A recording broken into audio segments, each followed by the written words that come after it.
I love pilot voices too, by the way. Like if you're a pilot and you're listening to this, thank you for talking when there's something going on. If you're one of those pilots that doesn't mention the turbulent, you just turn on like just bing, and you're like, okay, what's happening now? Do you know what I'm talking about? Yes. Like it's like I'm just like I want to go after the flight and be like, why didn't you talk to us? I did not have sexual relations with that woman. Yes or no? Did you ever take banned substances to enhance your cycling performance? Yes. I had no prior knowledge of the planned assault on Nancy Kerrigan. I am deeply sorry for my irresponsible and selfish behavior I engaged in. What's up, everybody? Welcome back to Oops the Podcast. Giulio Gallerati here, joined as ever by Ryan Lynch, the legend himself. Hello. Here we are. And today we have an extra special guest, very funny comedian, OG, like very well-respected guy in the scene. Check out his new special, the Suggested Comedy Special on YouTube. It just dropped it like a week ago or so. Give it up for Andy Haynes, everybody. Thank you. Welcome Wow. into the stew. This is great. Thank you guys for having me. Good to see you, man. Yeah, dude. Again. Yeah. I know. We were hanging out all weekend. 5 days in a row. Dude, I don't think that I even put two and two together that we were going to be in Florida together. I think I just like randomly was like, oh, we should ask Andy to do the show. And then like there you were on the plane. And I like for some reason like I don't think our circles overlap too much. Like we have a lot of mutual friends, but I just don't see you a ton. Yeah. And so I went from you asking me to do the pod, not seeing that much, to seeing you Thursday, Friday, Saturday, Sunday, Monday, Tuesday, 6 days in a row. We were on the same flight, both legs. Yeah. And we literally sat in a row with each other on the flight down. I think it's kismet. I think the universe wants us to be together. Yeah. Is that a coincidence? Or was He says coordinated? no because of the universe, but I say yes. But I'm open to thinking that. Yeah, I guess. If you want to call it that. No, it was I think it's just because we're both in that tier of where we never buy first class. But Oh, yeah. We'll always get upgraded. I don't always get upgraded. Do you have Diamond? I've Diamond. Oh, fuck. Because I had God. a job in England. Like Oh, yeah. not 2023, 2022. I had a job in England, and they flew me like basically Comfort Plus. Oh, sick. International. So you started cooking with those points. I had it like by like September. I had Diamond. dude. I was like, That yeah. rules. I've never actually gotten Diamond before, but I'm like a pretty solid platinum person. I didn't think I was gonna make it this year, and then they just gave it to me. Fire. Yeah, Oh, yeah, dude. You because I got deserve in it. trouble. Delta. Do you know about Delta? They tried to. They changed the whole thing. I heard that they're like screwing over people. They tried to make taking it so back you a had lot to of what they spend like said. $50,000 to be platinum or something like that. like on a And what credit was it card. before? It was like a combination of different things, and now the way I don't even know that It's probably like $20,000 of tickets that you had to spend to get platinum, which is like not that insane if you travel as much as the average comic.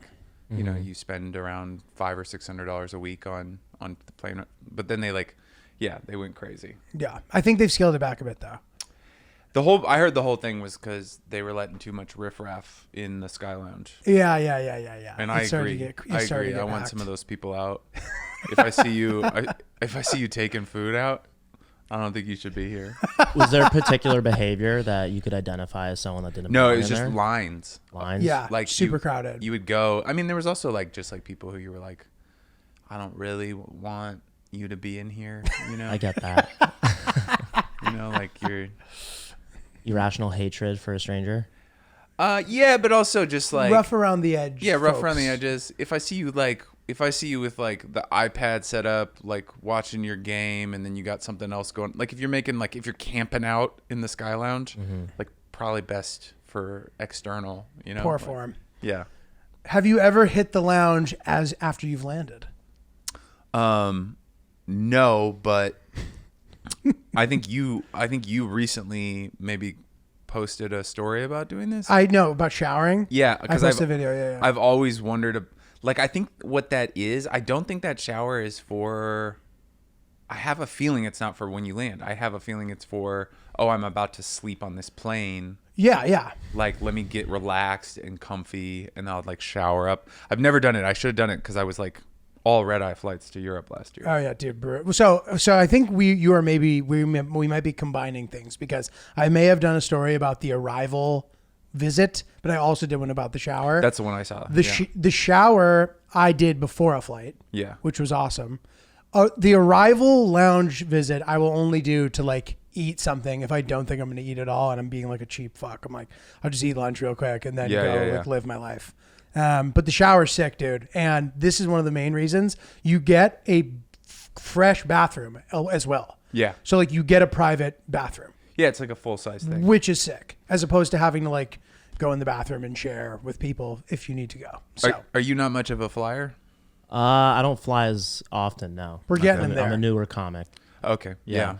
So when you have these bathrooms, how long is the duration that it's allotted to you? No, Like, do no. people take advantage of that? Do they abuse it it? would be crazy to take advantage of, but you're not rushed because you're going to shower or whatever. They're not like it's not like you're taking up it's a separate room than the bathroom. Well, yeah, I'm wondering Literal if there are shower. multiple people. No, that want I think to, it's like an old school thing. I think Yeah. it's like old school when people used to kind of like prepare for a flight. Got it. Yeah. But it's like it's not a big deal to fly. Like I think people think it's a bigger deal to fly to Europe than it is. It's 6 hours Dude, most of the time. it's yeah, exactly. Okay, this dude, I'm happy to have you on the show. I feel like we're kindred spirits in some capacity. I don't know if we're what we are age wise, but like you're ahead of me in life because you're married and have a family. I think I'm older than you too. I'm 41. Okay, you got me by a few years. Yeah. But I am a guy, like I see you as a guy who like, correct me if I'm wrong. Historically, you can be anywhere, feel at home, feel comfortable. You're always on the move. You're always on the road. Yeah. I mean, I've been on the road for like, oh God, it's got to be like 14 years now. I mean, I've been traveling since like I was like 16 or something like that. Like just doing like wild, spontaneous trips. I wish I would have known about like flying back then. Cause I think I was like, me and my friends would we would wake up one morning and just drive to like a ski resort, like a day away or something like Right. that. But if I would have known that like I could have like bugged my mom for $300 to fly Right. to like some crazy place, Right. I probably would have done that a bunch. It was like, You just don't know, dude. yeah. Same. When I was 18, Yeah. we didn't have kayak either. Dude, and I was not a person who traveled. I traveled like an immigrant. Like we would go to Italy. Oh yeah. That's the only place I ever and flew you to bring, as a like, kid. the fucking was like, Italy. giant suitcases. Yep. with the We go things for that you 3.5 couldn't- yeah. weeks. And exactly. Like taping the thing. Yeah. Just a complete Pikerville. And the only other flight I'd taken my entire life as a child, like until 18, was to Florida one time. Yeah. And other than that, Italy. Yeah. So, I was new to all of it too. And where I came from, people weren't like flying all the time. So it's a thing that I've picked up in adulthood, but I do think it's easy. And even more so, it's like people won't go somewhere because it's too far, but nowhere is that far. Yeah. You can be on a flight for 18 hours and be in Singapore. Like, how is that an obstacle? I mean, I think it's also bizarre, like how it's like it's really like the farthest place is 18 hours, Right. which is a brutal flight. That's not a flight that you can take like gently, but you also like will be fine. Totally. Like you'll take one day to travel, you'll have a day to like recover. I had a web series that I like never got off the ground, but I remember this. It's a fun idea. it was just like fly as far as you can in a weekend basically. So I flew to Iceland on like a Saturday, like a Friday night. I flew to Iceland. I woke up in Iceland on Saturday afternoon, and then like I left Sunday night and made it back by Monday morning, like type of thing. Like nice. I only Weekend. had like 18 hours in Reykjavik, but I went in the baths, I got dinner, I saw the Northern Lights, and I did some other big activity. Like I saw a volcano. That's sick. And I did this all within like 18 hours, and I didn't feel. And that was like that was also when there was like Wow Air. Did you remember? I remember Wow Wow Air. So it was like Cheap flights. I think I flew there round trip for like $300 Dude, from LA. epic. That's insane. That's from LA. Yeah. Okay, that's a big consideration because that flight's easy from here. I mean, it's 4 hours. 4 hours. Yeah. Yeah, it's like nothing. Dude, that's hilarious. Dude, love that idea. Super fun. But I do think too, like I can get energized by doing something exciting in a way that like levels me out, so I'm not like crushed. As I've been on the road more and more for comedy, I have found that it makes me more tired than it used to because I'm like less excited about it. Yeah, I mean, what we were talking about on the flight, like I'm kind of a nervous flyer, even though I fly all the time. It's so interesting. I think it's a claustrophobia thing I'm starting to figure out. Interesting. But if I'm excited, I'm not really worried about it. I remember the first couple times that I flew to England for that job, I was just so excited for the job that I would just be like buzzed the whole flight, not really thinking like, oh God. And like when I did that Iceland trip, I had actually planned it to originally when I was going to do it, I was going to try to circumnavigate the globe with cool. like one series of flights. Sick. And it was only like, I think I got it LA, like I was going to go Reykjavik, Stockholm, Istanbul, Bishkek, Urumqi, Shanghai, LA for like $750. What? Yeah. First of all, Urumqi, like you can't even go there. That's anymore, why I right? didn't do it. Oh, at the time still it was already. Yeah, there's like 7 cities in China that you can do a layover visa. Urumqi is the heart of the Uyghur resistance movement. Yeah. They do not want you to see Urumqi. Like even if you want to go to Urumqi, you have to have like a Silk Road like travel company, like a company that's taking you there and they know where to keep you, and the whole time you're going to have somebody from the party like watching you. Right. Yeah. And you probably like, they might not let you. But I went to the Chinese embassy. I was like, hey, can I go for just like, it's silly. I'm not going to do anything. And they were like, yeah, not at all. But you couldn't go from Bishkek to, was Beijing the place after Urumqi or Shanghai?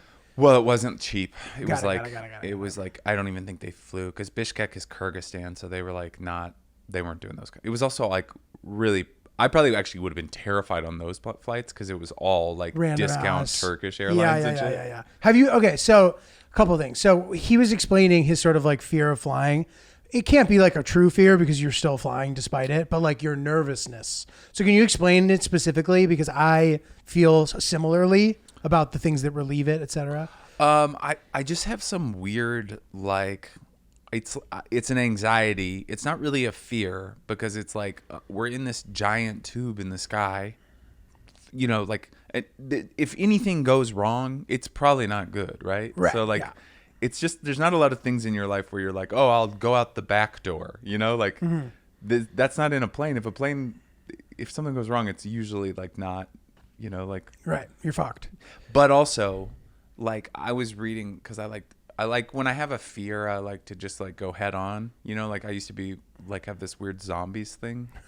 And so I just started watching zombie stuff all the time. And eventually it just didn't bother me. It just wore off. Interesting. But I found out that like 4 planes a year, like US planes, like 3 or 4 planes a year used to crash like in the like the entire year. 80s and 90s. Like that, I don't think we've had a domestic like fatality plane crash since like 2002 or something. Wow, like really that. interesting. Yeah, like that plane that crashed off of. What about the Boeing ones? Didn't those crash? The 737 Maxes? Yeah, but they were like not in America. Oh, interesting. Like an American flight. Like I'm saying, like we used to have like plane crashes. A plane flew off from Reagan and crashed in the Potomac, like in the early 90s, like that. Oh, shit. It used to not be safe. We just don't have those numbers anymore. Like it's better now. Yeah, like I think like that's still not a lot for a year. That's like nothing. Yeah, but I'm saying like that's like if we had 4 a year now, it would be insane. Right. Like right now there was that that plane that the door got ripped off in Portland. The Alaska flight. And then another. Nobody died though. Yeah, no, everybody's fine. No one was sitting in that seat. If someone had been, would that have been bad? They said it would have sucked them out, probably. Oh my god! What a way to go! Yeah, it would have sucked the seat out. What if they had the seatbelt on? What a PSA for seatbelts. I don't know because they showed the video of it. You see the seat in front being kind of like. Oh god. I don't know. It's so terrifying. It's also so weird to me that like all that video, it doesn't seem that chaotic. It's just dudes. They're like. Yeah. Right. Everybody's like. Is anybody else going to freak out? I'm not going to freak out first. It's so weird. That is insane. It must have been so cold. But anyways, flights just aren't dangerous anymore. It's just like we kind of like we're pretty good about it. And like, barring like freak accidents or terrorism, like it's like pretty, like the safest way to travel. Right. Which always makes me feel better. I just try to remember that like all the dudes like fly the planes who are the pros, like this isn't like they're not like oh, I hope I make it. Like this Right, is right. their job. They want to go home to their families and stuff like that. You know. Even I know a guy who's a pilot for KLM, and he said that in like 25 years of flying, he's been nervous for 10 minutes of it total. Yeah. And it was a flight where they were flying through a snowstorm, and the turbulence was so bad that every single person on the plane puked. Really? Yeah, it was like violent, and he was like, that freaked me out for 10 minutes. Yeah, that would have been bad for me. I might in that situation I might like pass out or something. Yeah. I definitely hyperventilate. But explain. So you were saying that if you're flying overnight, you need a window, basically. Like, explain like your sort of situation. I guess it's just like I don't want to. There's something about like when all the windows are closed and there's turbulence, and I know that we're like way up. It just feels like I'm in like like how people used to go over Niagara Falls in a barrel. Yes. It feels like I'm in a barrel. Like I can't like. It really bothers me when all the windows are shut and it's just. I hate it too. You know, like we're just shaking, and I'm kind of like, what? Like, is there clouds outside? Right. Are we flying through a storm? How dangerous is this? How long is this going to last? And so, if I'm looking out a window and I can see, like, oh, we're flying through a cloud system where we're like leaving clouds, entering clouds, or like going along the top of clouds. Like the reason why it's so bumpy is because it's like we're like in these little pressure pockets. Mm-hmm. But if it's just dark and gray and I can't see anything and it's just shaky as hell, I'm like, okay, like how long is this going to last? And like, is it going to get worse? Mm-hmm. You know, like it's like being blind. You like exactly. lose your sense of sight. Totally, yeah. dude. And so when I fly to Europe, I almost always sit on the left side of the plane in a window seat, and you can see Eastern Canada for like 3 hours. I think it's 2 hours. So you get to see the lights of like Halifax and Newfoundland and Nova Scotia, New Brunswick. And then you get out over the ocean, and it's usually cloudy. You can't really see anything. But then, you know, almost always when you're on a plane, then I can see the stars. And that's a little bit better because then I can see the clouds and I can see the stars. You see something in the horizon, which gives you like context that the bumpiness is not like a thing. Yeah. And then the sun comes up and I'm kind of like, all right, we're good. We're good. Yeah. That's like fine. It's when I can't see out the window and it's just the bumps. I'm just like, what the fuck is going on? Like, how bad is this going to be? And, you know, sometimes like we actually hit like a pretty significant moment of turbulence on that flight. Sure. And I was like, oh, this is grimy. But I had my baby with me, and I don't know if I was just like kind of like, okay, well, I have my wife and baby right here. So like if I die, it's all right. Like, you know, like the gang's all here. Right. I snap into like, you can't be a bitch mode because your girl's here. Yeah. And like, you need to protect her. Like in a way that is not, it's like instinctive. Like, I wish I had that because Rosebud has seen me be a huge pussy. Like where I'm like face against the window being like, how long do you think this is going to, you know, I really should have like tempered that like a while ago because there's no acting tough around her. She knows that I'm like, you know, I'm either being a bitch or a psycho. It's like one of the two. I'm either trying to fight a doorman or, you know.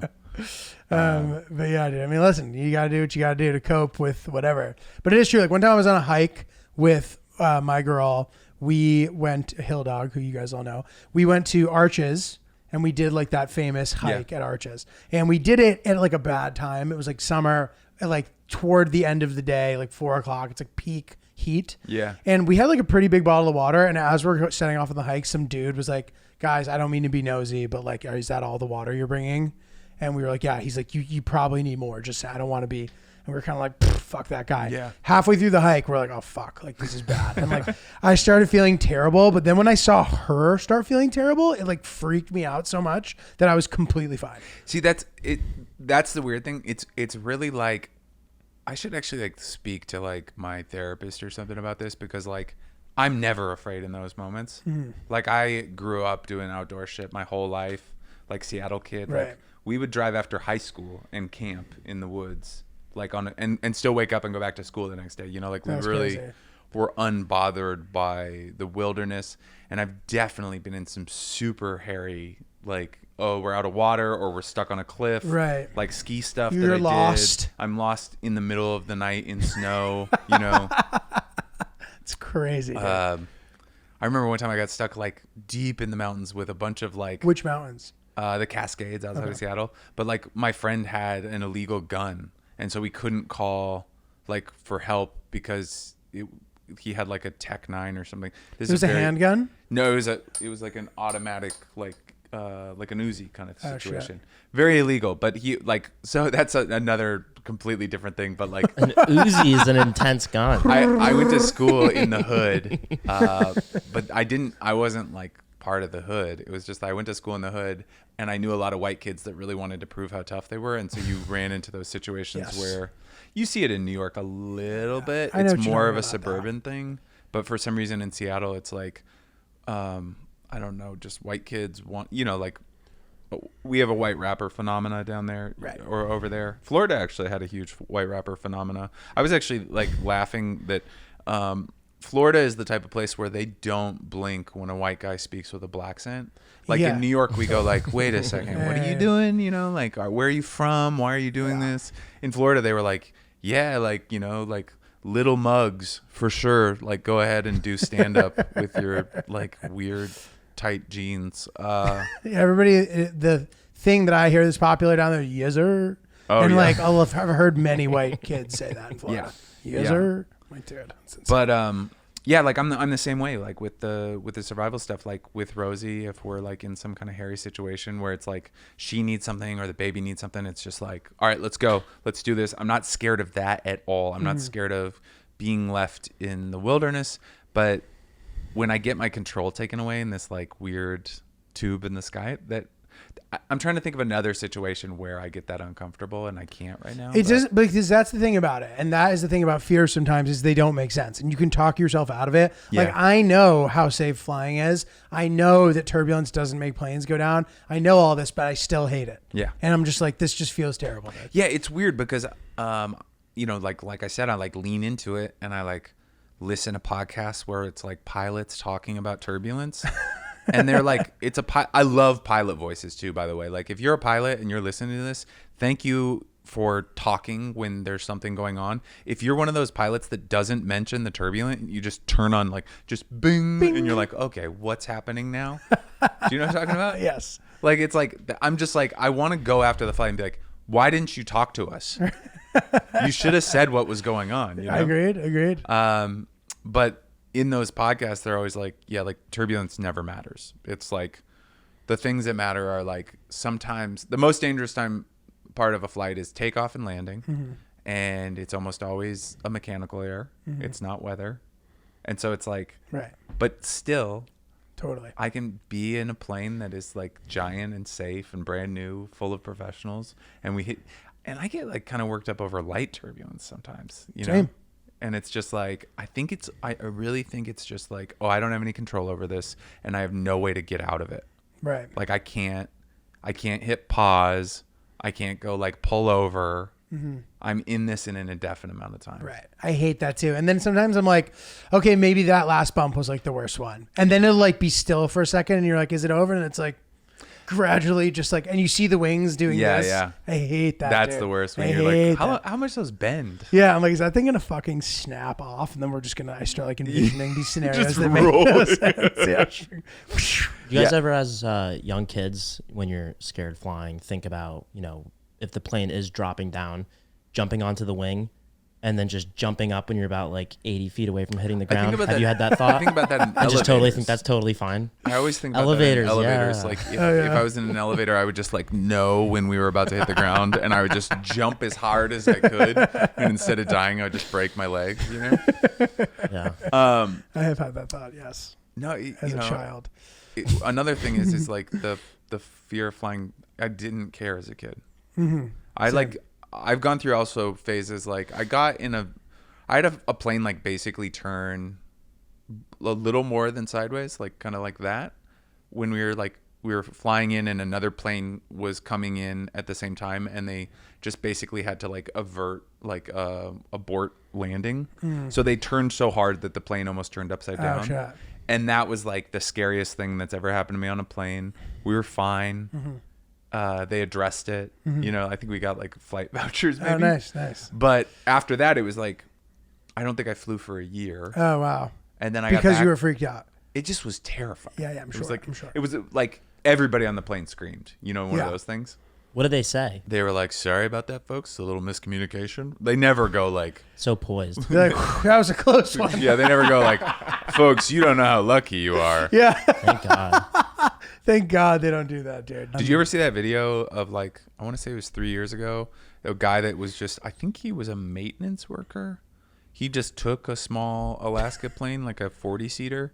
He just took it up by himself. He just like was like working on it, and then I think he had like bipolar or something like that. Great. That's And it's you should actually if you have a chance, anybody, you might Google it, but it's like the whole flight log is recorded, the conversation between him, and he's so funny. He's just so, talking to himself, or no, he's talking to the air. He goes, okay. "Hey guys, I'm sorry, I stole this plane," and they're like, "Oh, okay, well, we want to get you back safe," and he's like, "Yeah, I think I'm gonna go for like a little bit of a trip. Like I'm gonna go see some stuff." And they're like, "Oh, please come down." And he's like, "All right," and he's like, "You know what? I'm actually gonna make another lap." God. And then he eventually crashes, but he's like very on purpose. but debatable. Like he Was crashed, he just not like He crashed didn't know what 30 he was miles doing? away. Didn't know what he was doing. He was not a pilot. He knew how to lift the plane up and steer it and stuff, Oh, but yeah. he did not know how to land. He was doing loops and rolls Yeah. before crashing. Jesus. That'll do it. Can you? Does it tell you what kind of plane he had? Yeah, I think it was a cargo plane. Yeah, it was like a Alaska cargo Okay. plane. This Yeah. is the selfie he took as he's like taking What's it up, over. guys? Dude. Yo, He's awesome. Yo, I'm I stealing love this him. plane, bro. Live on TikTok. Guys, I love that. Lynch, I don't know about you, but sometimes I make some of my worst decisions with food when I don't have time to prepare my food. That checks out. So it's like I'll let enough time go by where I'm just like so hungry, I don't have the ability to make a good decision. I'll make a decision that isn't as bad as a decision I could have made and convince myself that it was a good decision when it still is ultimately a bad decision. Yeah. And that's why I think that there are certain like ready to eat meal programs that are really, really helpful for stuff like that. And that's why I think Factor is such a wonderful service. And there are like, they can accommodate the different kind of popular diets or whatever sort of adjustments you're making, whether it's like a high protein thing or a sort of keto plus situation. You can tailor the meals to fit your lifestyle, and they are hearty and delicious and ready to go in 2 seconds. And dude, it is so valuable to not have to think and prepare and just have something ready to go. It makes my life feel so light. What a nice thing. I don't even have to think about it. The amount of time I spend thinking about what food I'm going to eat, it really sucks a lot of life out of me. So having something like Factor there to take that away completely, what an amazing gift. So head to factormeals.com/oops50. That's oops50 and use code oops50 to get 50% off. 50. Not 15. 50. 50. That's code OOPS50 at factormeals.com/oops50 to get 50% off. Go try Factor. You're going to love it. What I used to do all the time was I smoked weed. I smoked weed all the time, and I really, really, really loved to get high before a flight. No fear. Oh, dude, I am so scared if I'm high on a flight. See, that's so interesting. I think it maybe would have morphed into that, but at this time I would take like the strongest edible I could find, and I would like be cackling with laughter during turbulence. I thought it was so funny. Yeah. I remember one time I got so high, I was flying from LA to Denver, not a long flight, like 2 hours. I spent 3 hours in the Denver airport after I landed. That's how high that's I was. hilarious. I was like, That's I was like a fun going airport to, to the be high stores in. You're like, and this stuff. is the Yeah. weird airport. Yeah. Right? There's all those conspiracy theories. They have the murals, right? Yeah. And They there's have, like weird there's a murals. portal to hell underneath it, according to all these conspiracy It's also, I theories. mean, if you look at an aerial view, it's shaped like a swastika. And there's also a giant statue of a horse that has illuminated red eyes. This is on the road in, and that statue killed its owner. Or its creator, like the guy who made it, finished it, and it was like in his warehouse, and he was like looking at it, and died it as fell he- on him and killed him. fuck. Oh, I Really? didn't know And then that. they still put it. That's hilarious. So Well, insane. it's dedicated to him. It is a hideous airport too, by the way. Really? Kind of. It's a cavernous and It like ugly. sucks. It sucks, dude. It's a really shitty airport. Is it eerie? It's a little, but it's just shitty. You know what it kind of It's feels like? huge. It kind of feels like if, and this is like what the conspiracy theory is kind of like a lie, like say it's kind of supposed to do is it's like it feels like the world has collapsed. We're gonna like everybody's gonna camp out here while we like rebuild type of thing. Right. The New World Order, I think, was like the big. Yeah, that's like the Think biggest. about I mean, it. it's like the most centrally located airport in the United States. It's very protected. It's got like for some reason, if you look at the massive. coding of it, it's got way too deep of like permitting to dig down. Like there's no reason they needed to go as deep as they did. So they think that like, cause NORAD is in Colorado Springs. Oh, I did not know That's that. like one of the places you can control all the nukes from. Interesting. So like if Washington is compromised, you can go to NORAD and you can turn the key there. Interesting. But that's in a mountain. Like you would Right. have to be able to, blow up a mountain, which is pretty impossible. So Well, dude, this reminded me of something funny. So you and I were at the club on Sunday night, and you were talking about your weed phase. You're like, dude, at one point I didn't like you. I'm like, oh what yeah, the yeah, fuck? so random. That's so a random. crazy thing to hear. Yeah. You know, obviously, I assume we're cool now, but like, it's funny. I love you. I think you're great. I've Christ. only had positive experiences with you, and at this point, I'd never met you. Yeah. It was like, what was your show called? Fat Baby It was the name called- of the show. So I was in New York in maybe 2014, and it was like I'd come out to do shows, but I was also like a TV writer, so I kind of had money where like I didn't give a shit about stand up. It was like I would go places and just be like, haha, look at me, Right. I got money and like whatever. And also, I mean, long story short, I had a crush on a girl who had no interest in me. She expressed that she had no interest in me, but I was like, let me smoke her out every day for a calendar year. And maybe her feelings will change for me.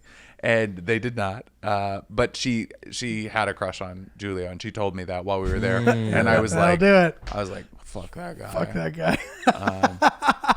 You were just like a hot young thing too, and I was just like, who the fuck is this fucking Italian motherfucker? Like, because also like like that's just like, it's like if you have a crush on a girl and you're being a complete simp and she doesn't like you, and then like she tells you like an Italian name, That's funny. you are like, You're like, okay, what the motherfucker. fuck, like GIULIO? Of course it's GIULIO. Look, That's so what is funny. he? Does he own a bar? Okay, Yeah. cool. Yeah. Dude, I love it. Okay, so anyway, I love that, and it's funny that it's like a difficult thing to hear. Like obviously, like whatever is funny, and I was like, oh my god, Jesus. I don't even. I think like I probably have like a degree of autism, because I definitely sometimes like say things to people where I'm like, oh wait, that was probably like kind of like abrasive. No. Okay. I didn't take it that way at all, and it didn't strike me as like an autistic comedian thing to say, because that's a thing too. But it's just it's crazy to hear somebody be like, I didn't like you or something. It's Yeah. just like a weird thing to hear. It's Yeah, like, oh my totally God. unmerited. Jesus. People feel comfortable telling me that all the time. They, for some reason, and now I'm like, I feel very I regret saying this to you, but I think it's like just because I feel like our rapport is so well and we always have been like pretty simpatico, that like I could say that to you, which is like, oh, it's crazy that I didn't like you because I like you so much now. Right. I took it that way. But so many people will come up to me and they'll be like, man, I did not like you, or like I did not think you were funny, or something like What's that. the reasoning? I think just because I have like a sourpuss, like I just kind of like I have a grimace of a face, and I think that they like think I'm gonna be like some asshole, and I'm pretty sweet and like kind of I would say to like a fault, like a people pleaser, things like that. Like I want you to like me, I want Right. you to think I'm funny and things like that. Right, and so when somebody's like, I thought you were like a huge asshole, it's like, Interesting. oh wow, I have never gotten that from you. I've never been like, Thanks, this man. guy's a dick. I appreciate that. And you had your reputation sort of preceded itself. Like when I like learned of who you were, like same, I knew about you before I Yeah. had met you, and I was like, oh, this guy's like the real deal. He's around, he's funny. Like, Thanks, man. People think he's funny, etc. So I don't know, whatever. But okay, so now you are married. You have a adorable 3-month-old Yeah. baby, infant. Yeah. I don't know what the specific terminology is. And you're this guy who has sort of like always traveled, always been on the road. Couple questions regarding that. First of all, did the idea of fatherhood give you anxiety, knowing how much it would be at odds with your lifestyle? B, like, how have you handled that? And like, what is the reality of your situation now, and how has your life changed for good or bad? Well, it's only changed for good, in the sense that like, even though certain things had to change, they were not ultimately bad, even though it was kind of scary.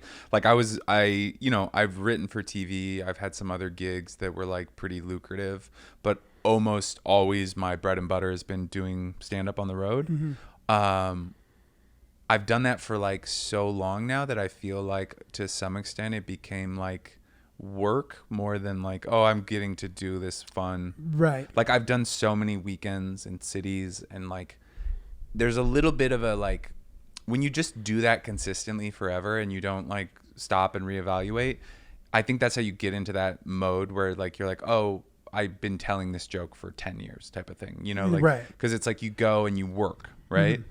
And I think I was very much in that mode. So to be able to pause all of that road stuff and say like, you know, I'm going to just be like a dad. I'm going to do stand up, but like, I'm not going to try to like be on the road and tour, because that's another thing, which is like, there is a lot of comics who are becoming wildly famous. And it's because of like what they do resonates with an audience, or they're very good at speaking the language of the internet. It's like one of the two. We are seeing 4 minutes of them or a minute of them, and people are going nuts about it. And I don't think it's good for stand-up. Like everything has become so compartmentalized that like, I don't think people are working on hours the same way they used to. I just think it hurts stand-up as a whole for people to not be like, what is my hour? What is this show touring? Right. There's a lot of guys that are still doing that. So I'm not saying that if you are like a TikTok guy or a guy that got big on TikTok, I'm not saying like that you don't have an hour, or that you aren't thinking about this like artistically. But I'm just seeing this like thing with audiences where they're going like, oh, I like this guy's like clips. And that's my guy who does comedy. And then they go and they see him and they don't really care as much anymore of like, was this an amazing hour of stand-up? What they care about is, did I see the guy that I like on the internet, and was it fine? Right. You know what I mean? Well, you could argue too that like, in theory, if people are able to sell before they're able to do a show properly, that could be theoretically bad for stand-up, because people will go see live shows and not like them. Well, also, I mean, I just saw like I don't mind saying their name on this podcast. I saw these guys, the Hodge twins. They're like two. I don't know them. They're conservative, light-skinned, black, identical twins that have like a big YouTube following. Interesting. And I was at a club, and they were the next weekend, and it was like sold out. And I was like, oh wow, like who are they? Yeah. And my friend was like, they sold out in like a minute.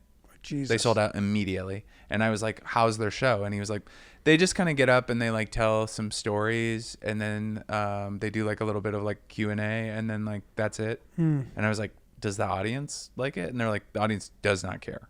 Right. They love it. They're happy to see them. Yeah, I mean. And so it's like, if I'm trying to like come up with an hour that's like revealing about myself while entertaining, while like trying to push some kind of like, I don't know, like I'm trying to like take you through this thing, and nobody gives a shit about that anymore, it's like, well, then what is stand-up? Is stand-up a public appearance where I make you giggle? Right. You know? Like, is that the goal? Interesting. Yeah, do we want to just, like, is a stand-up show just live podcasting now? I don't think that's it. And I think, obviously, it's, like, always going to be adjusting. Anyways, I got away from it, which was, like, I needed to stop being on the road. And I needed to just, like, be in the city. And, so you were ready.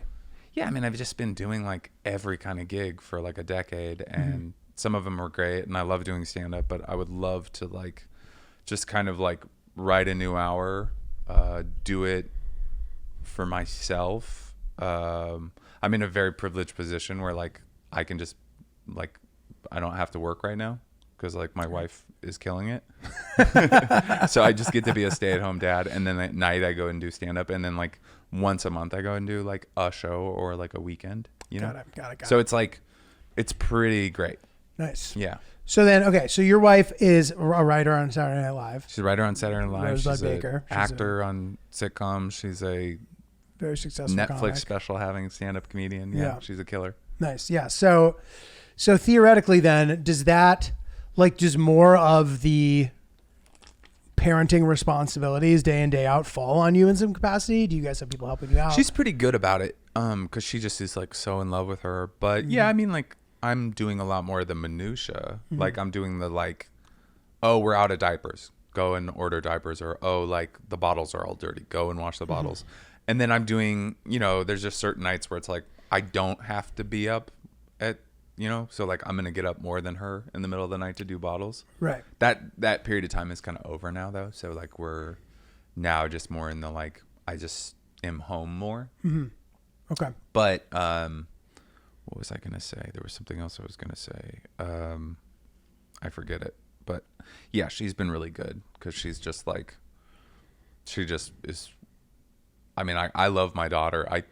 I love my daughter a lot. I think my wife loves her more. You know what I mean?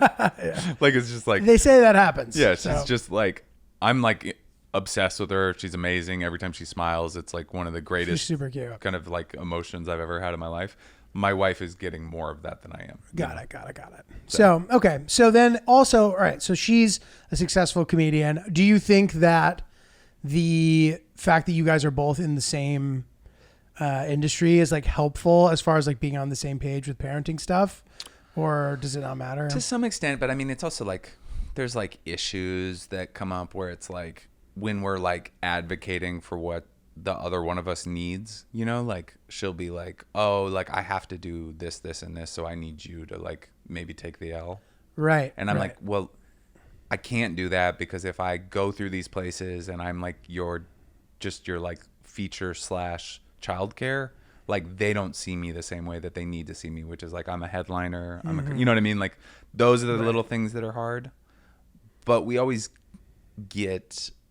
kind of get there without it being like a disaster. We've had a very, like, out of all of my relationships, we've had a very non-chaotic, you know, besides like a global pandemic, relationship. Like, you know, we don't really blow up over those things. And she's pretty understanding about like, hey, like I just can't do that because that sucks for me. Good communication, right? And like doing, yes. But it sounds like in general, you were ready for the lifestyle adjustment. Yeah, I mean, it's not permanent either. I think like, you know, as she gets older, things will, I'm still doing stand up on the road, but like the main thing is just like, I wanted to like just approach it from a different angle and like kind of like build a different act and then kind of pick and choose what I do for a while, you know, because it's like why I brought up all those people like doing the, like being wildly successful is that like there's so many people that can go out and they can go like do 2 nights and make 20K and then come back and then do that the next weekend and make 50K and then come back and I don't make that, you know, like I make like $2,000 some weekends and like to leave my daughter and wife and do that every weekend and really like after flights and everything like not really make that much money, like that's not sustainable anymore. It used to be fine when I didn't have a daughter and things like that, but now it's like if I go away I have to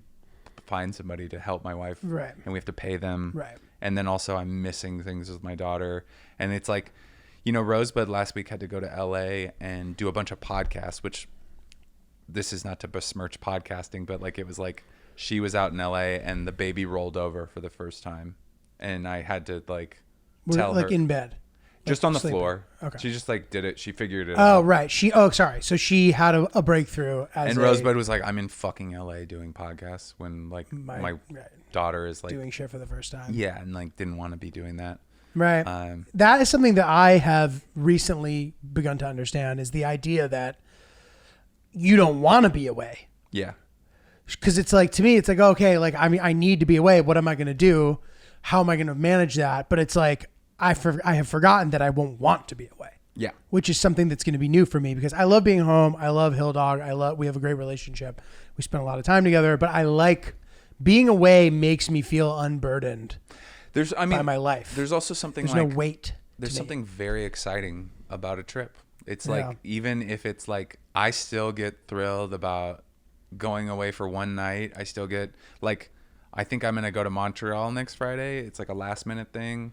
But like that idea, I'm already like, oh, cool. I'm going to go to LaGuardia. Yeah. I'm going to do that 8 a.m. flight. I'm going to land in 45 minutes. I'll be in a new country. Right. You know, like those little things, they really, really like It's fun. I get a buzz off of it. And it's also, it's going to be like, I'm not really worried about the work stuff. I think me and Rosie will like trade off kind of responsibilities, and like we'll do a lot of touring together. She's got kind of the higher,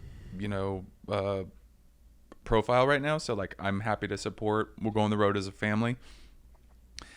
But you just said that you don't want to always be doing that because I want to be my own comic. you want to be your own comic, but you'll do it when you have to for the good of the unit. Yeah, and also sometimes it'll be fun. Like, it's like, I think I also had an adjustment of like, for the longest time, I don't, it's like, we're all chasing something, which is like, I think you want to be a killer when you go on stage, and you want to sell tickets, and you want to do bigger and bigger and more high profile venues, and you want to make all this money, and like, there's all these things that you want. But then I had this kid, and I was like, the things that get better are like the size of my apartment could be a little bigger, I could have a backyard, but more than anything, I have it kind of what I have a wife, I have a kid, I have a dog, right. I have a career, I have friends.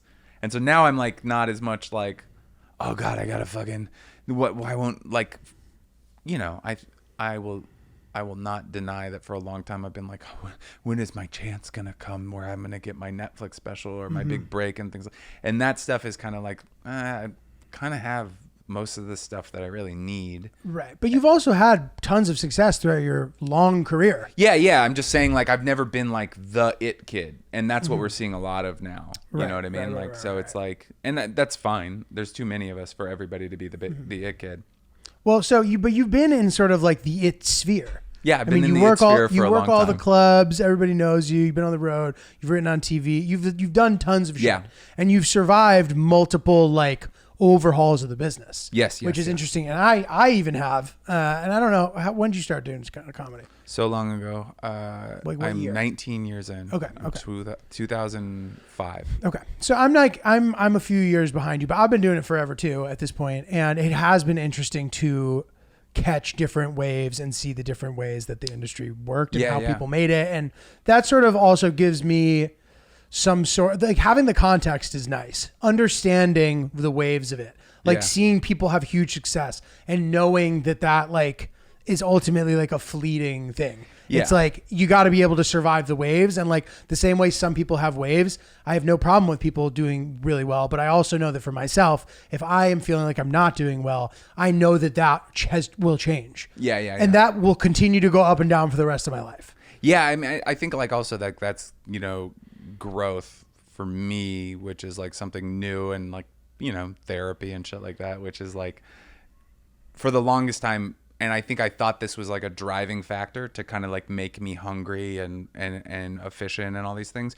was like, because I'm not a variety top 10 comic, because I don't have a Netflix special, because I'm not selling out a theater, like none of this is good, right? None of those things are good. None of the stuff that I'm doing is good because it's not I got this, it. Right? Yeah. And now I'm kind of like, this is pretty fun, and like, like maybe I can't sell 500 tickets in every city I go to, but like I also get to do comedy all over the world, and like I make a pretty decent living, and like I'm not on the red carpet, but I go to some red carpet events. Dude, you know what I mean? You're right there, man. Yeah. So it's like, I think there's like things that I'm starting to kind of like grow into that are like definitely like what I was saying earlier about like not being the it kid. That was like a former anxiety. That's something that I've kind of like come to terms like and been like, this has been great.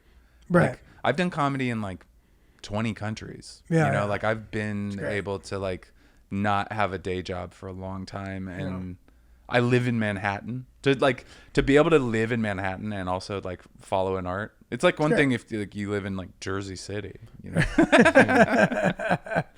I live in Manhattan and I'm doing my dream. So it's pretty cool. Yeah. And I also think too, for me, and I don't know if you agree with this or not, but like this idea of being the it kid, right? It's like, I of course wanted that. As I started to like understand what all of that meant, got some of the context. Cause back in our day when we started, like you didn't have podcasts or social media. Like you sort of had to like unlock it, where now it's like more accessible. Like you can understand how comedy works. Yeah, nobody easily. Nobody told me anything. No one tells you until anything. Like the only thing that people told me when I started comedy, because I started in Seattle with no connection to any kind of industry, was like, try to get road dates. Like try to do these like really awful, like what we would consider horrible gigs now. That was like what we were trying to get, was like a bar in Montana. Right. You know what I mean? Like Right. those kind of things. And then eventually it was like, you're going to want to get a JFL audition. And they come through once a year for this Right. like one competition. So like, and then when I moved to New York and like these other places, when people would be like, oh, are you going to like put together an SNL packet? It was like, I remember that I was too, like, yeah. you can do that? Like, I didn't know. I had no idea. And now you can listen to probably like 25 different podcasts that And are know like, here's everything. how you do an SNL packet. Right. You know? Right. No, totally, dude. Totally. Absolutely. And what I will say is like when I was starting and once I kind of started to figure it out, I was like, okay, I just want to like be successful. I'm going to try everything and hopefully that will make me successful. I've gotten to a place now where I like understand what I like to do. Yeah. So I don't want to be successful unless it's doing what I want to do. Yeah. Which of course I want to be successful, but like I'm only like pursuing opportunities that are things that I like, which I enjoy more Yeah. Yeah. than I sort of used to when I wasn't sure. I was just like, I want to make it. I don't know. Yeah. I think we came from a generation of like, I'm going to do stand up and then like whatever comes my way, I'll try it. You know, like somebody was like, do you want to try to host this thing? Do you Right, want to like exactly. write for this thing? Do you want to act in this thing? And you didn't know like that you could be like, I don't think I'm like really built for that. You know? Right. You just were like, yeah, I'd love to. Does it pay? Right. Am I being, like Right. lauded for it? Yeah, conventional wisdom tells you that like by saying, I don't think like that's like a bad decision from like a broader school of thought. That's like you're turning down opportunities. Who knows what doors will open? But it's like, no, I like know that I don't want to do whatever that is. Guys, Lucy is upping the nicotine pouch game with Lucy Breakers. Breakers are where it's at. And look, if you know your pouches, you know that nicotine doesn't hit immediately and neither does the flavor. Those things are both true. Personally, I like throwing one in if I'm sitting there editing, doing some work where I need to sit down for a long time. It just sort of makes it more pleasant, in my opinion, easier, more pleasant. Lucy products are great because they're sort of the cleanest and, in my opinion, the best nicotine product option that exists on the market. And the Breaker has taken it to the next level. Geniuses at Lucy came up with it. And they put basically a mini liquid capsule inside each Breaker's pouch. And this is how you use it. You grab a Breaker's pouch, you break the capsule. Yes, with your teeth. It's very satisfying. Makes a nice little pop. Throw it in the lip. Immediately enjoy the nicotine and flavor releases. They make them in both 4 and 8 milligram tobacco-free, 100% pure nicotine pouches. 6 delicious flavors to go along with the classics like mango and mint. They also have espresso, apple ice. Definitely try them out. My personal favorite one is the espresso, and it's a good thing to have with some coffee if you're about that life. So anyway, Lynch, break up your dusty gas station pouches and go to lucy.co/oops and use code OOPS to get 20% off of your first order. Lucy offers free shipping and has 30-day refund policy if you change your mind. That's lucy.co and use code OOPS to get 20% off and always free shipping. And here comes the fine print. Lucy products are only for adults of legal age and every order is age verified. Warning, this product contains nicotine. Nicotine is an addictive chemical. One thing I'm not allowed to do anymore is bullshit. Like I can't do like my fly by night, like, oh, I'm going to go on this trip because it's like crazy. And like my wife just does not care anymore. Like, Right. Yeah. So when Rosebud told me that she was pregnant, I had been planning a trip to the Ukraine behind her back because I was going to go out there and like make a documentary about like, because people have been doing stand up in the Ukraine the entire war and they just keep on doing it. And then like, I think actually the main comedy club in Kyiv is in a bomb shelter. It's like already in a bomb shelter from pre-war. And so I just was like, when I heard about that, I was very interested and I was like, oh, that would be like really compelling. So I like planned it, got permits, got flights, was going to figure out a way to tell her, wasn't really sure how I was going to do it. Was thinking even maybe I'll tell her after the fact, you know? And then she told me she was pregnant and I was like, I got to tell you something. And am I allowed to still do this? And she was like, no, not at all. Yeah. And then, so that's like a thing that like I can't do anymore. I don't have a job right now and I don't have a travel YouTube channel that's Right, bringing in money, right, you know, exactly. like, so to go like, hey, I'm going to go spend $1,000 to go to Churchill, Manitoba. She'd be like, No, Absolutely not. you're not. Yeah. Like, not No, at all. dude, and I worry about this because I'm like, I need really desperately to like monetize my operation in that capacity because otherwise I won't be allowed to go. Yeah. Yeah. Once this day comes. So I think we got a couple years probably until we're like really gunning for adding members to the family. But in that time, I need to figure something out. Yeah. It's like, it's cool. This is like one thing that's like interesting about now too, is like, it's so easy to monetize your operation, but you have to figure it out. Right. And the figuring out is not easy. Right. It's right. like, if you can like, because it's like, you know, like the kind of traveling we do, we go like, oh man, that would be so cool if like I did this and this and this. And you go on YouTube and there's like 4 channels where the guy already did the trip and he's already got 2.5 million followers. And he has the same like outlook that you obviously would draw from doing that trip. Yeah. That's the same shit you would have said. And so totally. you have to figure out like, okay. And then also you do it. There's so much stuff I've done in the internet age where it's like, I did it. I was like, this is so funny. This is so cool.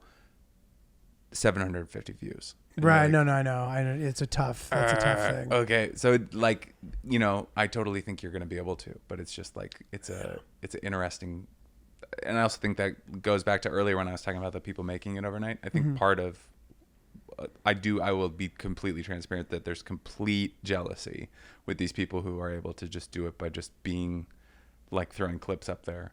And, Yeah. you know, like, cause it's like, we can go crazy throwing clips up there. And then like, you know, you get fine results. And then like, you're like, oh, I sold 90 tickets. No, totally. You Dude, know? totally. Yeah. Ever changing landscape. And it's interesting to sort of like adapt and, you know, you kind of just have to never assume that you figured it out because then you just become the guy who's like, Yeah.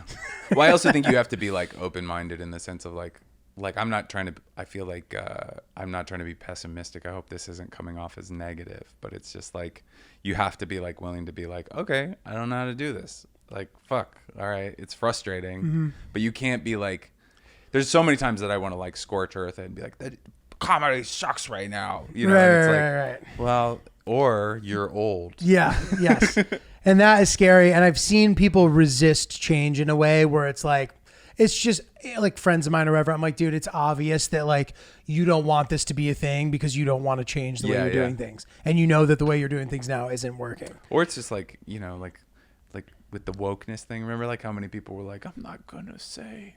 Not our friends, but just like older comics that we grew up watching where it was like, you know, like I remember like there was that period of time where they were like, don't make rape jokes anymore. And then there was like people like losing their mind over it. And it was like, or just, you know, we've gotten to a place where we don't make rape jokes anymore as a society. Right. And it wasn't like, we don't have to have like a protest at the comedy club Right. over rape jokes, you know? Yeah.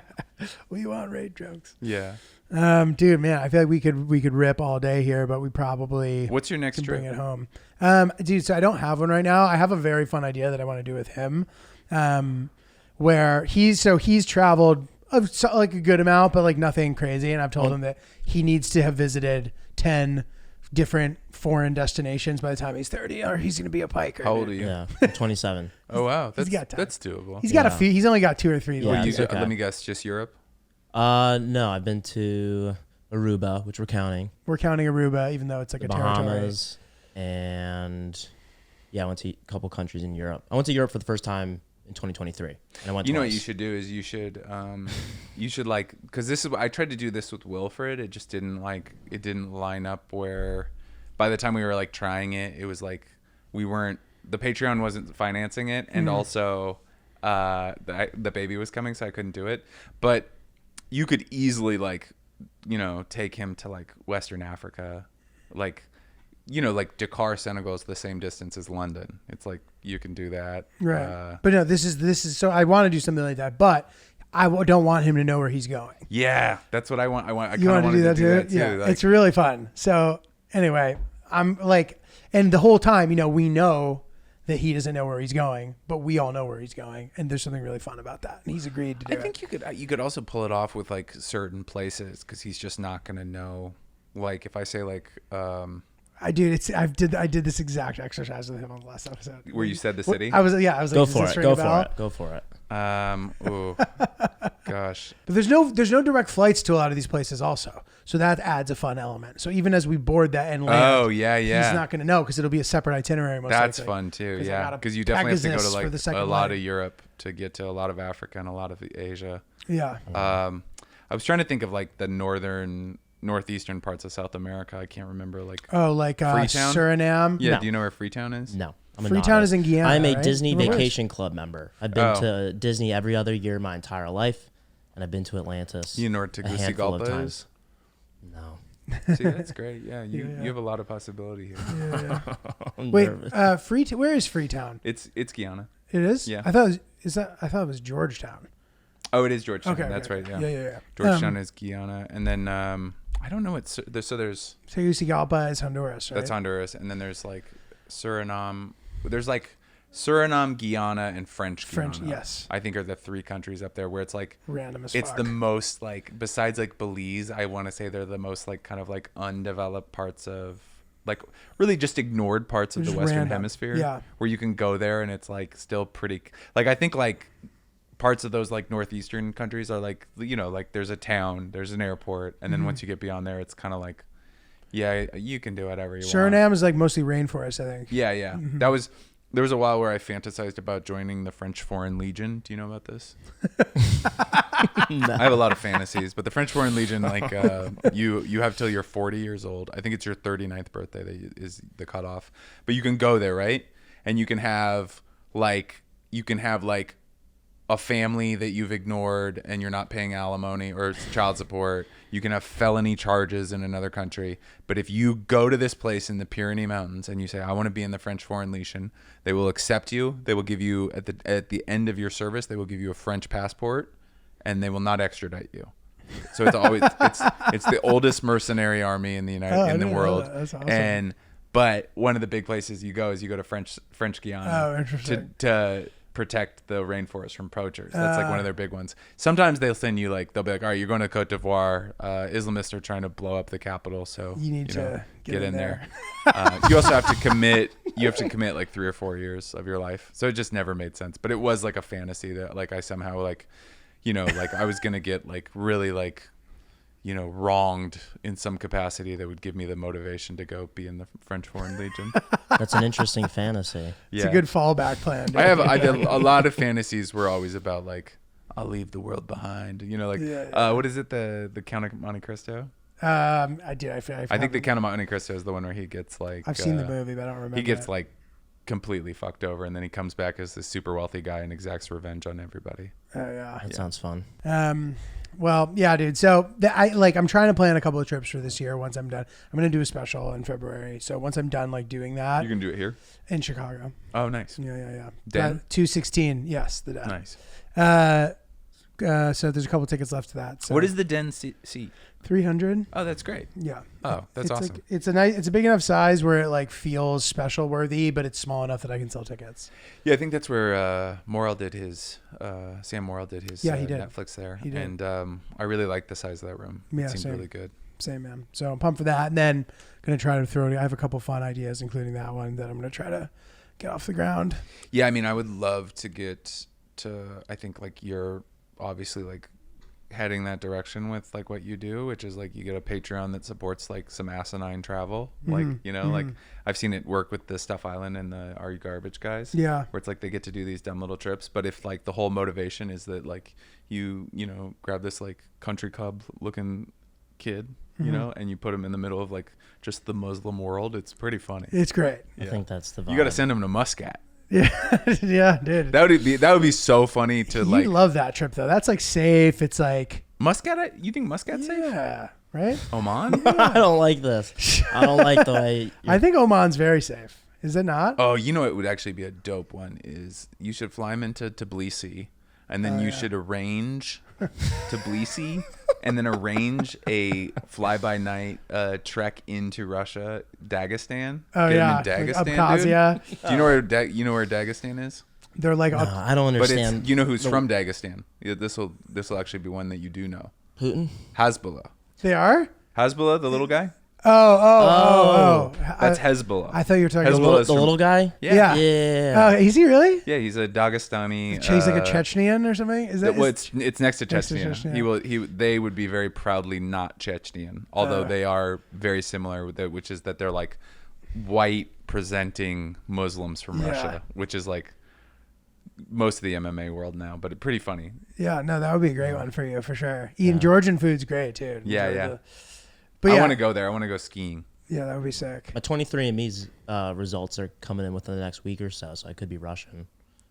I could see it. Yeah, you got a little like Could. Slavic in you. I mean, Yeah. I think it's probably going to be northwestern, northern European. Yeah, I'm hoping I'm Pull your Swedish. hat back a little. Yeah, you're northern European. Yeah. Yeah, I'm actually. What's your last name? Lynch. Lynch. Yeah, I'm guessing like, I'm gonna go on a bet. I'm gonna say more than 50% Scottish. Yeah, probably. Scotch English, kind of. Yeah. We'll see. Yeah, but yeah, dude. Please let me know the results. No, we will. We will let you know the results. We will follow up on that. And I agree with all the things you're saying in that pretty much anywhere that I take you will be like a big jump from your experience. He's been to the Netherlands, right? Went to Amsterdam. He's been to Amsterdam. He's been to Paris, London. Took a train through Belgium. You know, he's done a couple You of could things. even do like a fun one. Like Atlantis. you could get to Europe and then just put them on a train and get to like Tirana, Albania. Oh, you know? yeah, like yeah, just like yeah. because some of those parts are like even like Sofia, Bulgaria is like a fucking culture shock. you Right. know? Like even like Montenegro, like a country where like the signs have a different alphabet. Yeah. Like that'll really get you your heart beating. We could go to Rome. That would be No. That would be very scary. Totally scary, Julio. That's not gonna happen. Nice try, buddy. Ljubljana. Yeah. Ljubljana, Slovenia. But yeah, so anyway, dude, that's fun. Thanks for coming on the show, man. Yeah, dude. Thanks for having me. Thank you. I appreciate it. Check out Andy's special on YouTube, the suggested comedy special, And if you're What in else do you have coming up? Chicago, what day is your? the 16th. Okay, if you're in Chicago that whole weekend, I'll be at the Laugh Factory on Sunday. Oh, nice. So- No, the 18th? Yeah, Cool. So yeah, and I'm Andy Haynes is your handle. at all the things. Yeah. Follow him on all those. Great comic, great guy, OG. Follow what he's up to. Go buy tickets. You know where to find me, notjulio.com for tickets to all my tour stuff. Hopefully I've talked about that enough that you guys know. Lynch is going to be with me on the 1st in Stamford, February 1st. Oopspodcast@gmail.com. Hit us up. Thanks. Bye-bye.